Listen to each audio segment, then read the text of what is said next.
These are the frequently asked questions for Algebra 2, and this is for the concept byte that is right before Chapter 6. So number 2 says that we need negative 3x squared times the quantity negative 4x to the negative 2. And the big picture for this problem is that this is multiplication. And remember, we treat numbers as we do numbers, and we treat variables differently. So what we would want to think of is that we're going to have a negative 3 times a negative 4 in the front, which would certainly give us a 12. But then we have an x squared times x to the negative second power. And when we multiply similar bases, we are to add the exponents. So 2 plus negative 2 would give us x to the 0. But remember, in order for our properties of exponents to work, by definition, anything to the 0 power is 1. So this is really going to be 12 times 1, which is just 12. So the answer to number 2 is 12. Pretty cool way to write 12. One of my favorite things about Algebra 2 is our manipulation. You know, we get to see all the different ways there are to write numbers. So number 6, we have 12x to the 5th, y to the 3rd, over 4x to the negative 1. And as I say that problem, I realize I just said x twice. That means I have a base that is matched from top to bottom, numerator to denominator, and that means there's division. So I'm going to go ahead and divide numbers like I do all numbers. So 12 divided by 4 is 3. But then I remember that when we have the same base and we are supposed to divide, we subtract. So 5 minus a negative 1 is actually going to be 5 plus 1, which is 6. So that will be x to the 6th power. Now the y was already simplified. There was nothing else I could do with that. So the answer to number 6 would be 3x to the 6th, y to the 3rd. Reminder that there are several ways to do each of these problems, but what I'm trying to do is get you to see the big picture. And if you see the big picture, you can either follow the order of operations or you can find those bases that are in common and figure out what to do with them. So number 7 says 6x to the 3rd to the 0, and right away before I even look at my denominator, I'm going to put a 1 right there. And that's because anything to the 0 power is 1. And then I take a look at my denominator and see if there's anything else I can do with that. But I only have 1 of each base, and 1 over 3, that's reduced as much as it can possibly be. So this problem was truly about, do you understand that anything to the 0 power is 1?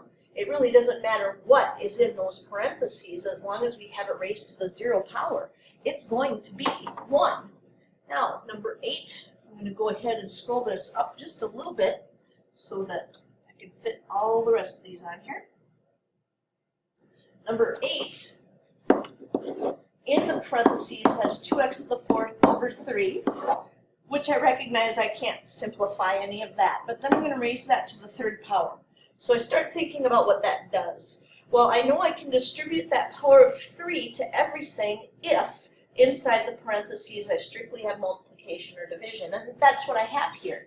So this will be 2 to the 3rd, 3 to the 3rd, but I remember for variables, when I want to raise a power to a power, I have to multiply. So I'm going to need 4 times 3, which would be x to the 12th. And then I need to figure out what these numbers are. So 2 to the 3rd is 2 times 2 times 2, which is 8x to the 12th, over 3 to the 3rd is 3 times 3 times 3, which is 27. So the last thing I would try here would be to take a look at the 8 and the 27 and see whether or not that can be reduced. But there are no numbers that will divide nicely and evenly into both 8 and 27. So this problem is completed. Then number 10 has 2x to the 3rd, y to the 7th, all to the negative 2 power. And one of the things that we do, especially right away, is get rid of the negatives. And that's because often what happens to people is they become so entangled in the negatives that they lose track of it as they go through it. So I'm checking the inside of those parentheses to see that there's nothing I can do, and then I'm going to go ahead and take the reciprocal. And the reason I do that is to get rid of the negative in the power, because that's what negative powers are supposed to do. They're supposed to flip our fractions. And if you're saying, well, there wasn't a fraction there to begin with, what happened here? There was, because remember, we can write 2x cubed y to the 7th over 1. So if we flip that, take the reciprocal, we have 1 over 2x to the 3rd y to the 7th. And now that we have all multiplication and division inside those parentheses, we can go ahead and distribute this power of 2. So we will have 1 squared over, and the smartboard doesn't want me to write there, 1 squared over 2 squared, and then for variables we multiply the powers, so 3 times 2 is 6, and then y to the 7th, 7 times 2 would be 14. And then I just know that 1 times 1 is 1, 2 times 2 is 4, and x to the 6th, y to the 14th. And there's my answer, 1 over 4x to the 6th, y to the 14th. Number 11 has 3r to the negative 2nd power, s to the 3rd, t to the 0 to the negative 3rd over 3rs. And right away I'm thinking about the fact that I said something to the 0 power. I don't need that. So we'll rewrite that numerator as 3r to the negative 2nd, s to the 3rd. We don't need the t to the 0, to the negative 3rd over 3rs. Now the next thing that I would do is go ahead and distribute that power of negative 3, because I can't do anything with that denominator until I have simplified the numerator. Remember, with fractions, everything in the top gets simplified, everything in the bottom gets simplified, and then you do the division. So up there I need to distribute that negative 3. I will have 3 to the negative 3, r to the, when we raise a power to a power we multiply. Negative 2 times negative 3 will be positive 6. And then my s of 3 will be, power of 3 would be 3 times negative 3, which is negative 9 over 3rs. Now, normally we'd say, hey, let's get rid of those negatives right away. But I notice that I have the same bases in the top and the bottom here. I have a 3 on the top and the bottom. Since that's in common and that's a base, I can keep the 3. And since I'm dividing, I can go ahead and subtract those powers. And if there's nothing there for powers, it's because it's a 1. So negative 3 minus 1 would be negative 4. So this will be 3 to the negative 4 power. And then 6 minus 1 for my r's would be a 5. And negative 9 minus 1 would be a negative 10. And now what I need to do is take anything that has a negative power and put it on the bottom of my fraction. So we're going to go ahead and leave anything that's positive on the top. And the only term that's positive here is the r. Everything else goes down to the bottom to become positive. So I will have 3 to the 4th and s to the 10th on the bottom. And last but not least, I would actually want to figure out 3 to the 4th, which is 81. So this will be r to the 5th over 81, s to the 10th. And there's nothing else I can simplify there because I do not have any common bases anymore. I have an r, I have an 81, and I have an s. There's no repetition in those bases. Then, number 13. I take a look at number 13 and I notice this is division. That's what's going on here, and I do see that I have the same bases on the top and the bottom. That means I should be subtracting. So I will have an r, but 2 minus 3 is the negative 1 power. I will have an s, 4 minus 4 is the 0 power. And I will have a t, 6 minus a negative 6 is 6 plus 6, which is a 12. So now I think of that as being over a 1, and I realize anything to the 0 power is 1. So this will be t to the 12th over, because the t to the 12th has a positive exponent, r to the 1st, and that's because this was a negative 1 up on the top. So for number 13, we have t to the 12th over r. Number 14, we have a couple of things going on here. We have two fractions, and those fractions can be put together by multiplication, which means we can go ahead and multiply top times top and bottom times bottom. So across the top, we would have a 16 x squared times x to the 1st. Remember, when you multiply similar bases, you add the exponents. And I have a y up there. and on the bottom I have a 4, and I have a y. And I hear myself say y twice, and I realize there's some division I can do yet. So 16 divided by 4, that's just a number. That's going to be 4. 3 and nothing on the bottom, that will be x to the third. And then my bases of y both have a power of 1. So 1 minus 1 will give me y to the 0, which of course we know is 1. So we don't even need that in our answer. It would just be 4x to the third for number 14.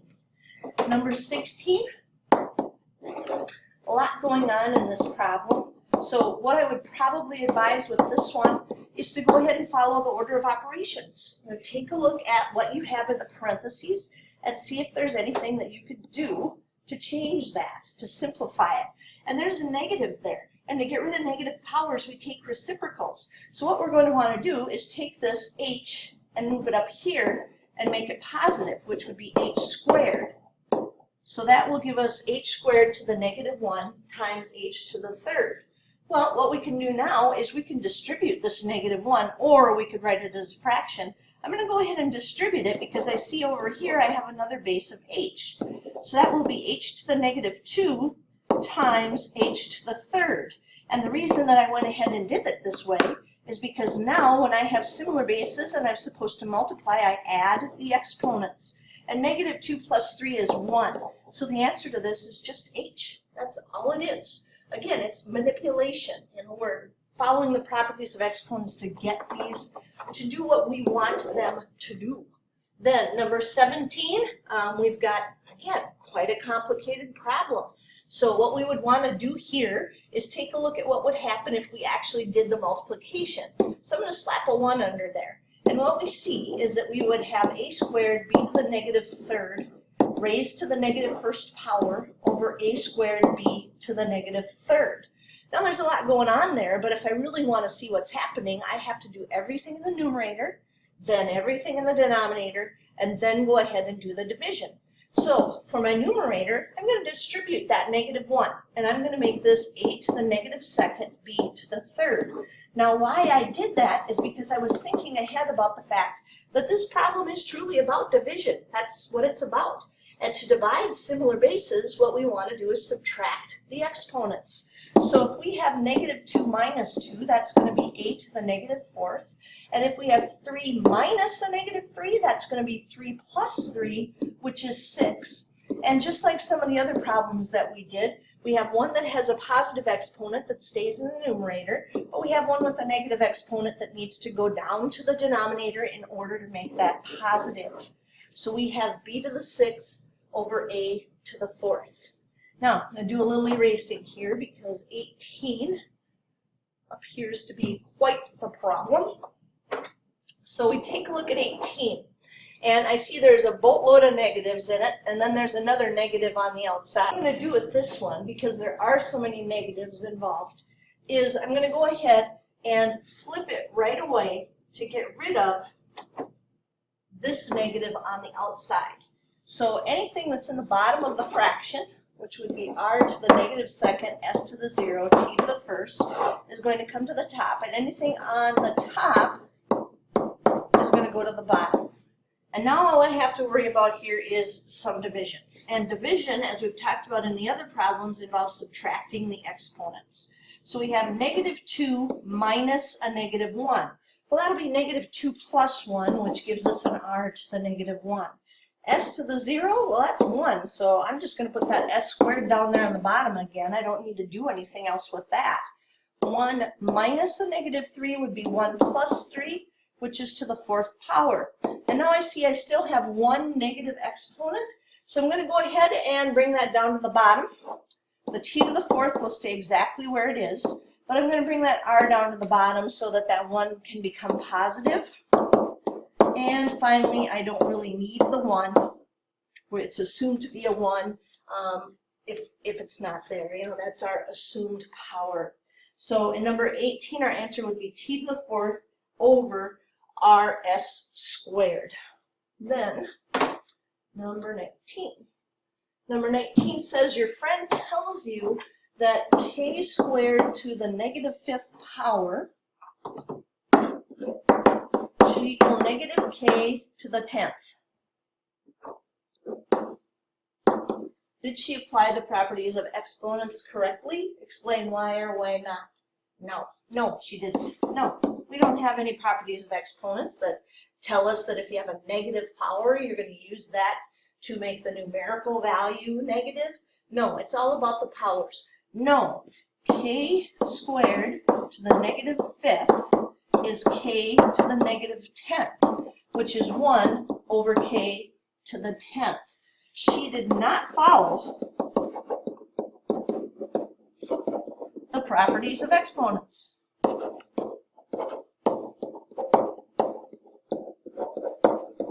In fact, she's making up a new math all on her own, and you can't do that. Math is universal. That's the end of the FAQs for the concept byte.